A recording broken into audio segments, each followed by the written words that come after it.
Hulk smash, puny Thor! Oh, oh, Thor will strike you down with his mighty. Oh, you caught me. I'm playing with my dolls. Hi, I'm Jay Burnham. I'm with You Save Moving and Storage and Jaybird SEO. You can check that out here in the video down below. Just click that thing and go to my website to check me out. Today is my second video in what I'm calling the Miles Beckler 30-day YouTube video challenge. I know he's probably too humble, Miles, when it comes to that name, but that's what I'm terming it because that's by watching his videos, that is what has encouraged me to do my own 30-day video challenge. So this video is going to be a little bit about me and how I started my moving company, and got it to where I was going to. And this actually came to me at request by Miles Beckler. I wasn't really going to do this video on this subject because I don't want these videos to be about me, but I'll do this one video about me and how I started the moving business and what got me into the moving business. So please indulge me for the short time that we have here. Your time is precious. I know you're busy, so just indulge me.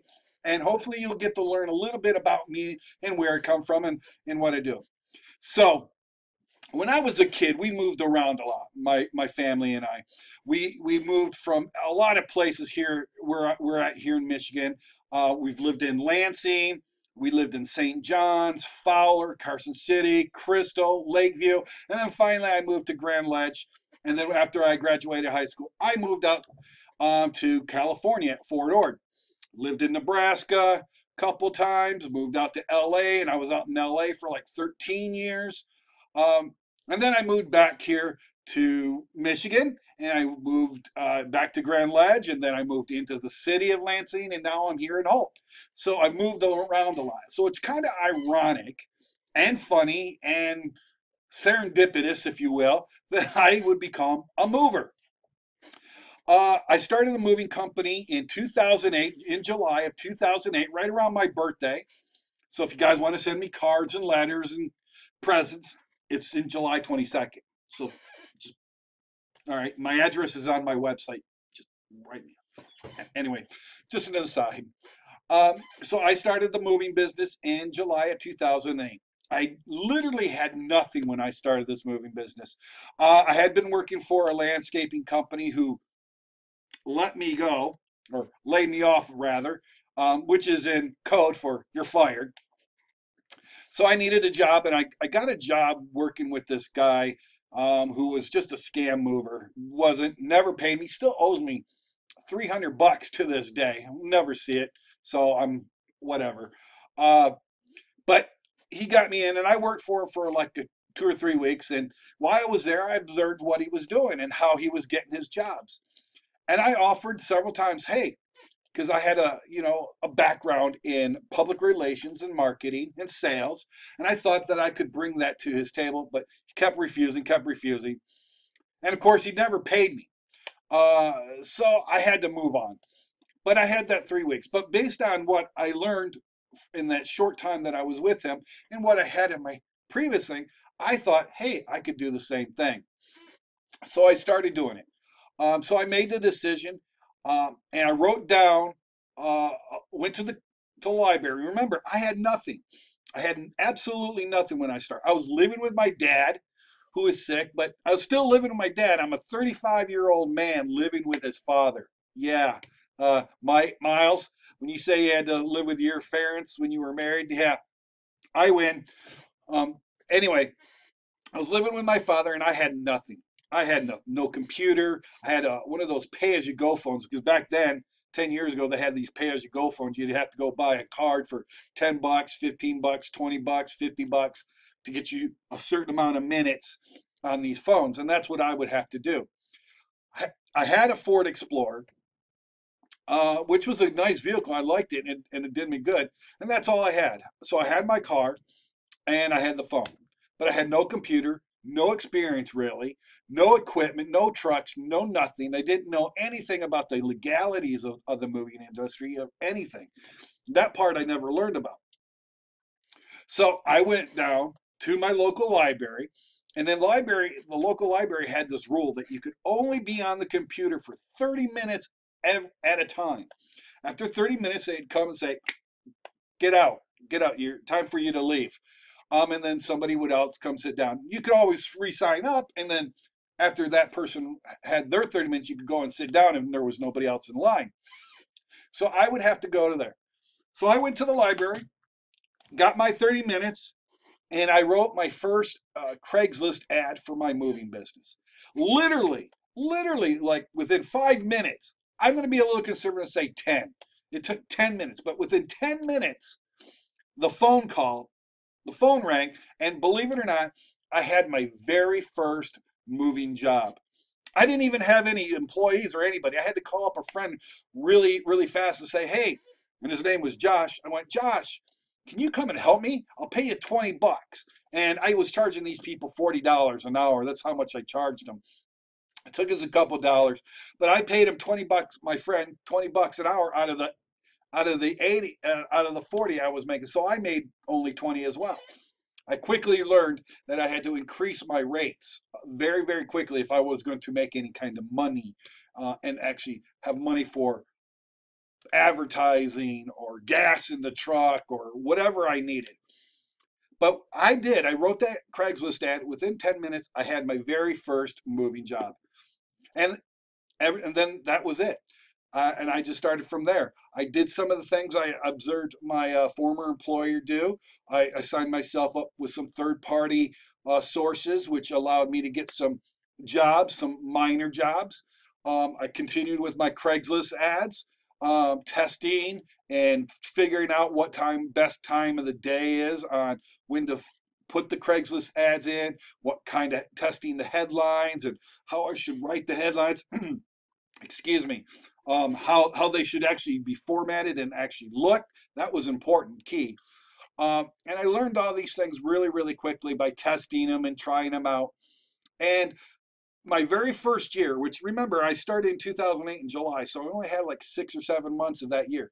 I made within that time period, I made $35,000.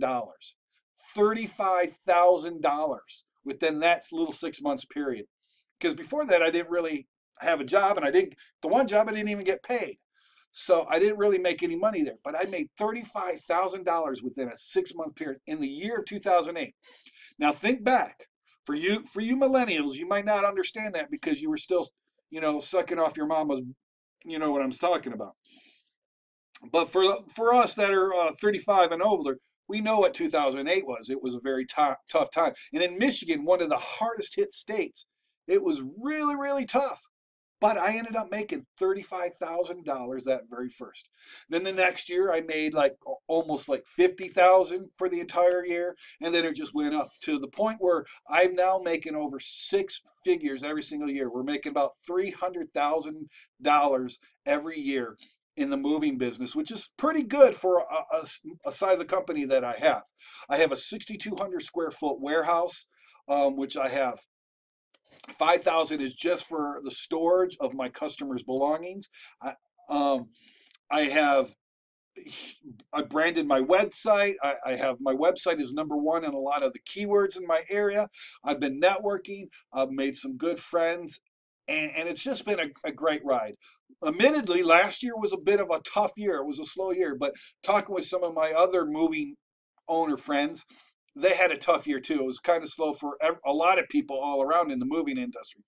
Don't know why, because the real estate field went up. But for the moving industry, it took a little bit of a hit last year, and I definitely felt that. I think one reason too for that is that in the city that I'm in, Lansing, Michigan, there we had this huge sprout of people who decided they were going to open up their own moving businesses, and so we really had this uh, glut of moving companies that are taken from us all. So I think that's one reason for the down year. But another thing that I realized personally, I had lost motivation and I had to regain that. And once I regained that, my income started to rise. So that's a little tidbit there for you. You got to look at yourself when things are going down. Look at what's wrong with you. Yes, there could be some external environmental reasons for your business to be slow and down, but look internally in yourself as well and find out if there isn't something there that is keeping you held back and keeping you down, because that could be, and in my case, that was true.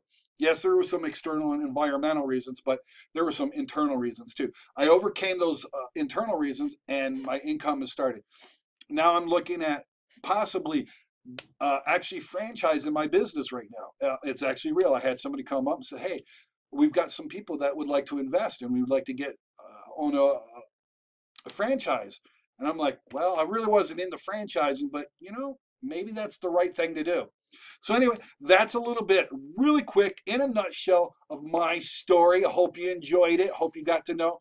Um, I'll probably give you some little tidbits of some of the mistakes that I made, because that will be helpful, because of some of the mistakes I made, if you don't do those same mistakes, you're going to be doing really, really good.